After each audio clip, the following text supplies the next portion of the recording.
Welcome to Kelley's Pace. I'm here with Tovar from Hoka. Today we're going to be talking about two of Hoka's stability shoes, the Gaviota and the Arahi. First of all, Tovar, I wanted to ask you, how would you define a stability shoe in 2026? Sure, that's a very good question. Well, traditionally, a stability shoe is that shoe that is designed to provide extra support, particularly for pronators. So basically, if you look at the bottom of your shoe and you see that one of the sides has more wear and tear than the other side, that's typically an indicator that you will need a stability shoe. So there's also supinators as well. It's a little bit less common, but in a nutshell, is those people that tend to favor one of the sides of the heel when the heel strike more than the others. And of course, that has a lot of different consequences in our gait pattern, how we also feel the wear and tear in our joints, all that fun stuff. So in the industry, we have stability shoes that help us come back into neutral as soon as we put weight on our feet. Excellent. So let's take a look at the Arahi first. Can you tell me a Sure. little bit about the Hoka Arahi? What type of shoe is this? How would you describe it? Yeah, so the Arahi is a stability shoe.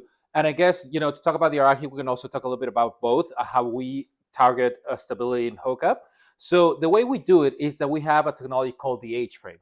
So it is a little bit easier to see on the Gaviota. So I'm going to switch on the Gaviota for a little bit. So basically we have you can see the two colors in the foam here. This represents actually two different densities of the foam.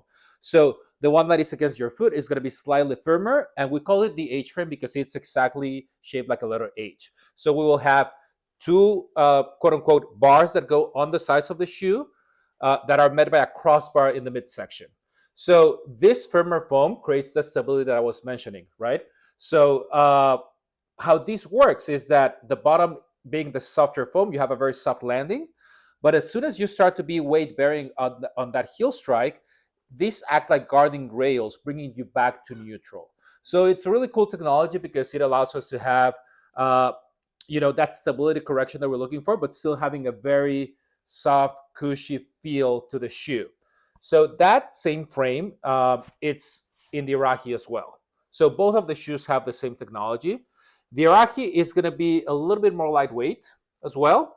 And also a difference of this on this shoe is that the H-frame actually makes ground contact. So this frame goes all the way to the middle of the shoe, making a little bit more of ground contact. So in that regards, it gives you a little bit more feedback and support from the ground up, versus the Gaviota that frame is completely floated on the softer foam. So the Arahi, it's a great option for somebody that's looking for something a little bit more lightweight, for example, right? Also, for those people that are familiar with the Hoka line, it's kind of like closely related to the Clifton. So if people likes how the Clifton feels and fits, this is also a very good option. So that brings me along to my next question. Yeah. We talk about the Clifton. You said the Arahi is, would you say it's the stability version of the Hoka Clifton, which we have here? Yeah, that is a solid comparison. Of course, the differences, of course, like I said, particularly in what you feel under your foot, but we actually made it on the same last. The last is the imaginary mold that we use, that kind of like volume foot that we use to create its shoe. So they both have the same inner mold. So the inside of the shoe is going to feel very similar. It's going to be a different, mostly under your foot. Is there, for the Gaviota, is there a comparison to the Gaviota in the Hoka line? Well, not directly, but yes, we can talk about it of how we like put it in the lineup, let's say. So the Gaviota is going to have a little bit more stack, right? So there's more material under your foot. As I mentioned before, the stability frame, the H-frame, is floated on a cushy footbed. So the way I would think about this shoe is like a soft landing with a firm underfoot, if that makes sense. It is our most accommodating Hoka in terms of volume. So the volume in this side, this shoe is a little bit bigger. It's not a wide. We still also make them in wide widths, but just the regular width is a little bit more accommodating. Now, if we have to compare this, maybe we can compare it with the Bondi in terms of being that that higher cushion, right? So it's not the same mold at all, but if we had to compare with something, then it's more in line with the Bondi being a more highly cushioned option. So the Arahi, we have it at a price point of $150. The Gaviota, we have a price point of $180. Can you tell me a little bit about the differentiators there? Yes, 100%. And this is valid for all our line at Hoka.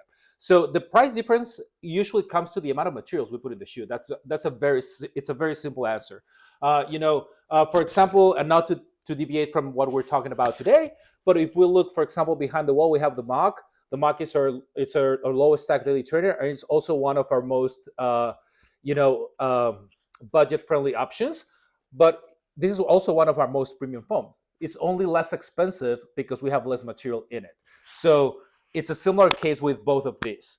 Both of them have the same quality of foams, of course, different densities as well. Like most of our lineup at Hoka has very particular densities for each shoe, but the price difference is going to be because we have more materials in the Gaviota versus the Arahi.